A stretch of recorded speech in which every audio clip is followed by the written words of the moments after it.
Good morning friends. कोणत्या तरी side डिशच्या शोधात असाल ना, तर ही डिश तुमच्यासाठी आहे. ही एक साऊथ इंडियन डिश आहे आणि याला गोज्जू असं म्हणतात. अगदी सिंपल रेसिपी आहे. चला तर मग स्टार्ट करूया. तर यासाठी पातेलीत तेल गरम करून त्यामध्ये उडीद डाळ घालायची, त्यानंतर लसूण आणि मोहरी घालायची. मोहरी छान तडतडली की याच्यामध्ये हिरव्या मिरचीचे तुकडे घालायचे आणि त्यानंतर यामध्ये शिजवलेला आणि मिठाच्या पाण्यात खारवून घेतलेला आंबा घालायचा. गॅस बंद करून यामध्ये मीठ घालायचं आणि 2 मिनिटं थंड करून यामध्ये दही ॲड करायचं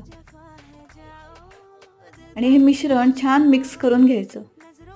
अगदी 5 मिनिटात ही रेसिपी तयार होते आणि खूप सुंदर लागते. भातासोबत एकदा नक्की ट्राय करा आणि अशाच नवनवीन रेसिपीजसाठी चॅनलला सबस्क्राईब करा. धन्यवाद.